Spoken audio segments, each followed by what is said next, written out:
मैं अविनाश कुमार, मेरे YouTube channel math builder में आपका स्वागत है। आज हम लोग जानने वाले हैं बहुपद का प्रकार, टाइप्स ऑफ पोलिनोमियल्स।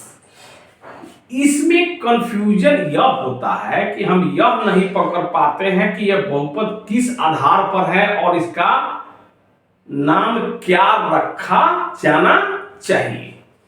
इस सारे कंफ्यूजन को मैं चंद मिनटों में आपको दूर कर दूंगा और फिर कभी आप इसको नहीं भूलेंगे कि हम इसका नाम क्या रखें। देखिए, कोई भी बहुपद होगा, कोई भी बहुपद अगर है तो बहुपद का नामकरण दो विधि से ही किया जाता है।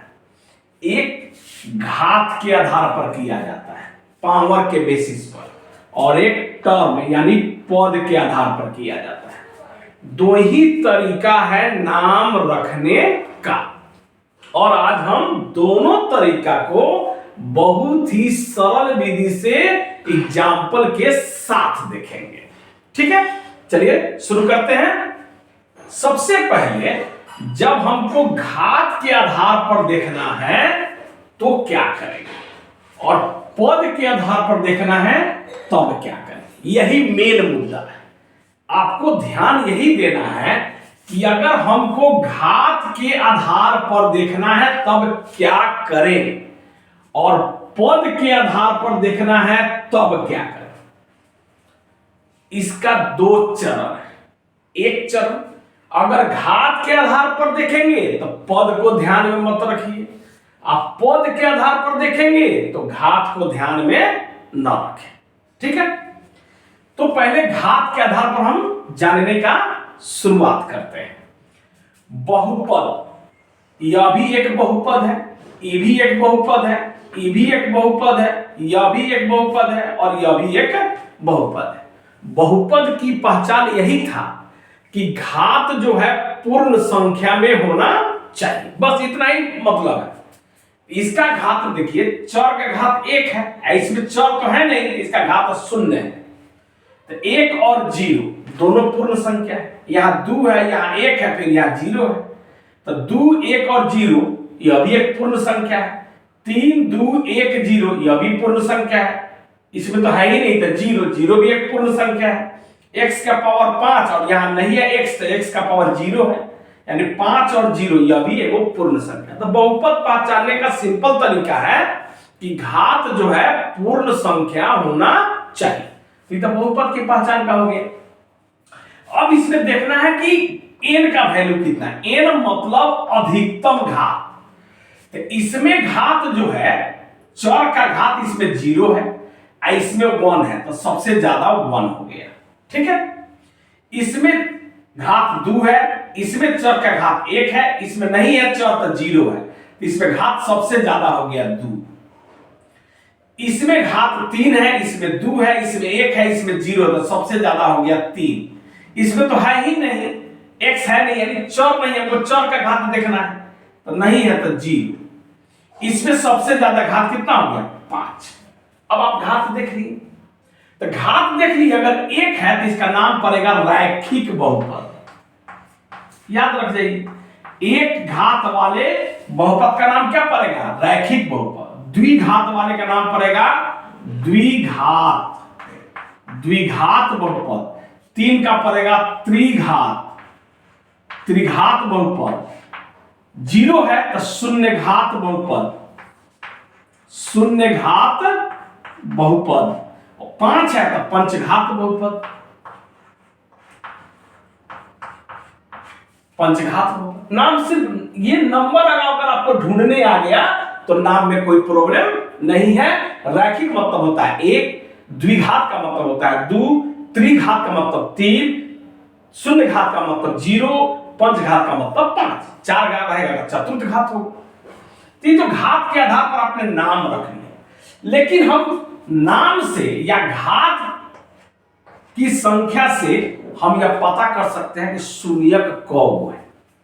देखिए, इसमें घात एगो है, इसका मतलब शून्यक भी एगो होगा। घात 2 है तो शून्यक भी 2 होगा। घात 3 है तो इसका शून्यक भी 3 होगा। 0 है तो 0 होगा, 5 है तो 5 होगा। जब वो घात होगा तो वो शून्यक होगा, जीरो होगा उतना। शून्यक का एक और नाम है जीरो। शून्यक का अंग्रेजी शब्द है जीरो, या इसको रूट्स भी बोलते हैं। यानी वह मान जिससे बहुपद का मान जीरो हो जाए उसे हम शून्यक कहते हैं या रूट्स कहते हैं, मूल कहते हैं। मूल भी उसका एक नाम है। तो इसके नाम से, इसकी संख्या से इसकी भी संख्या पता चल जाएगी, और इस संख्या से इसका नामकरण भी आप आसानी से कर ले। तो ये घात के आधार पर बहुपद का नामकरण हो गया। हम लोग को जो पढ़ना है रैखिक बहुपद, द्विघात बहुपद, त्रिघात बहुपद, शून्य घात बहुपद, पंचघात बहुपद हम लोग को नहीं पढ़ना है 10th स्टैंडर्ड तक। ये 11 और 12 का चीज है। तो हम लोग जो पढ़ना है पहले इस चीज को हम लोग आसानी से समझ। अब रह गया पद के आधार। तो जब पद देखेंगे तो घात से कोई मतलब नहीं, पद गिनेंगे। इसमें कौन पद है? एक एक दो है तो द्विपद, द्विपद। इसमें भी एक एक दो है तो द्विपद। देखिए घात हम नहीं देख रहे हैं, यहां घात दो है, यहां घात एक है, उसमें कोई बहस नहीं, बस गिनेंगे कौगो है। इसमें गिने कौगो 1 2 3 तो त्रिपद।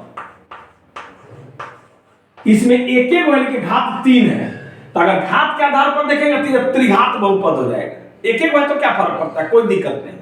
लेकिन इसमें घात 3 है तो त्रिघात बहुपद, इसमें घात 2 है तो द्विघात बहुपद, घात 2 है तो द्विघात बहुपद, घात 1 है तो रैखिक बहुपद। लेकिन यहां पद एक एक है तो एक पदीय, मोनोमियल, बाइनोमियल, ट्रेनोमियल इसका नाम है। अब ये एक अंक है, अचर पद है, इसमें x तो है ही नहीं, इसका नाम हो गया अचर बहुपद। क्या नाम पड़ जाएगा? अचर बहुपद इसका नाम पड़ेगा। अब सवाल है कि पद गिनेंगे कैसे। मान लीजिए 5x, तो ये एक एक पद है क्योंकि इसके बीच में गुना का चिन्ह है। अगर दो गो डिजिट में, यहां माने अलग अलग डिजिट होना चाहिए, अलग अलग चीज होना चाहिए, वो चर होना चाहिए, वो अचर होना चाहिए। अगर इस दोनों के बीच में गुना का चिन्ह हो या भागा का चिन्ह हो तो वह एक एक गिनाएगा। लेकिन इसी को हम लिख देते 5 प्लस या माइनस x, तो ये दो को गिना जाएगा, एक वो अलग है ये अलग। अब 7xy या एक एक पद है, लेकिन 7 प्लस x प्लस y यह 3 गो पद है। यह 3 पद हो गया और यह एक पद हो गया। पद को गिनने के लिए जरूरत है उसके बीच में किस चीज का साइन होना चाहिए? x माइनस और प्लस का, माइनस और प्लस का होना चाहिए।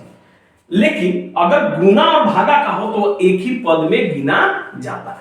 तो ये पद के आधार पर, लेकिन जब पद के आधार पर आप नामकरण करेंगे तो आप शून्यक की संख्या का अंदाजा नहीं लगा सकते हैं। शून्यक की संख्या अगर पता करना होगा तो उसके लिए आपको घात देखना जरूरी है। इसमें कुछ नहीं है तो इसका घात x, इसमें तो है ही नहीं चर, इसका घात हो गया 0, यानी इसका शून्यक 0। इसमें घात 3 है तो इसका 3 गो शून्यक होगा। इसका घात 2 है तो 2 गो शून्यक होगा, इसका घात 2 है तो 2 गो शून्यक होगा, इसका 1 है तो 1 गो शून्यक होगा। घात के आधार पर ही शून्यक की संख्या ज्ञात की जा सकती है। यह ध्यान देना है कि यह जितना टॉपिक हम लोग पढ़े हैं यह सभी एमसीक्यू टॉपिक है। क्योंकि बोर्ड के एग्जाम में 50 मार्क्स का क्वेश्चन जो है आपको एमसीक्यू है, ऑब्जेक्टिव क्वेश्चंस है, और मैक्सिमम बच्चे जो है ऑब्जेक्टिव गलती करके आते हैं। इसलिए मैंने इस चीज को पहले बता दिया है। एक आध ऑब्जेक्टिव इससे रहता है, पूछ देता है क्वेश्चन x बार प्लस 2 के शून्यकों की संख्या कब होगी, तो आप गिनना नहीं है। देखिए घात मैक्सिमम 2 है तो शून्य की संख्या 2 हो गई। बनाना तो था नहीं इसमें, लेकिन जब बनाना होगा तो उसका एक अलग प्रोसेस होगा जो हम नेक्स्ट वीडियो में इसको देखेंगे कि हम इसका शून्य ज्ञात कैसे करते हैं।